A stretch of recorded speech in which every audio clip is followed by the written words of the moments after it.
آیا زه چاته دا میډیسن ورکوم د صبر زما سي ابورشن کولی شي که نشي کولی نن سبا په کلیو کې ته وګوره نن سبا تر خبر ځان سم نوټس کا چې په کلی کې زموږ سره هم څومره زیاتره زنانه دي د هغو ماشومان خرابېږي ولې خرابېږي زه یو چاته د یو قسم میډیسن ورکوم د زموږ سره کانټر انډیکیشن سره آیا دا زما سره پریګننسي کې سیف دی که نه سیف چېرې کې زه یو زنانه میډیسن ورکوم آیا د پریګننسي خو به نه خرابېږي که چېرې کې زه یو چاته میډیسن ورکوم آیا د په سینه کې چې کومه شوده دي آیا دا شوده خو به نه بندېږي آیا د انسان د بل تکلیف نه جوړېږي چې دا ماشوم ته بیا دغه ماشوم لپاره بیا خوراکه پکار ده دا مور او پلار بیا مجبور دي چې خپل زوی ته لیکټوجین والي BF1 او BF2 والي چې نن سبا په 2000 په 3000 روپۍ باندې یو ډبې لري شودو بیا به تا والي دلته کې به تر اصل په ګورې نه ورکړ او ټول ماشوم ژوند یې ورته خراب کو ته بری باندې پوهېږې چې زه چاته دا میډیسن ورکوم آیا دا زما سره شوده بندوي که نه بندوي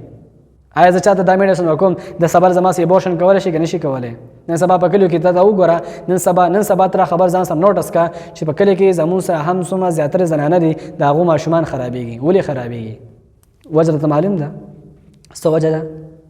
دغه نن پروفیشن خلک زموږ په کلي کې موجود دي استادان دي باقاعده چې کوم دی هغو ځان ته په کلي کې میډیکل سټورونه کولاو کړي باقاعده خلک چې کوم دی میډیسن ورکوي باقاعده اوورډوز میډیسن ورکوي ډبل انټي بایوټکس ورکوي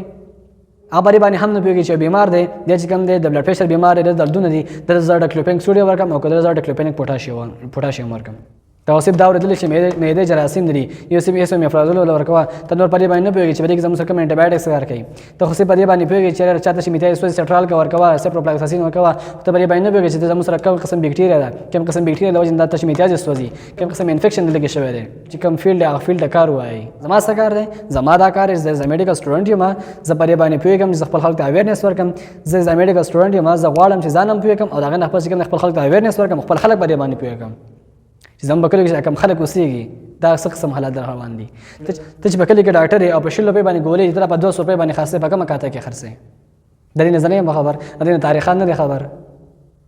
ته چې بیپلام راوړې بیپلام چې نن سبا ډېر حد ګران که نه دا په 50 روپۍ دی ته دا ولې په 1.5 روپۍ باندې ورکې سوال دی یار بیپلام زړ ډبې هر څوک دا پیژني چې د دردونو ګولۍ دي باقاعده دا په بازار کې ته لاړ شه په 50 روپۍ باندې تا ته میلاوېږي په کلي کې دا په 1.5 روپۍ باندې خرڅوي ولې خرڅوي بیګا ما یو ټیچر سره خبرې کولې هغه ما ته وویل چې طارق خانه ما چې کوم دی بیپلام پلته په 80 روپۍ باندې اخیستې ده په 100 روپۍ په 80 روپۍ باندې ما اخیستې ده ای مسلمانه ته چې 500 روپۍ څیز والې ته په کلي کې په 300 روپۍ باندې ولې خرڅې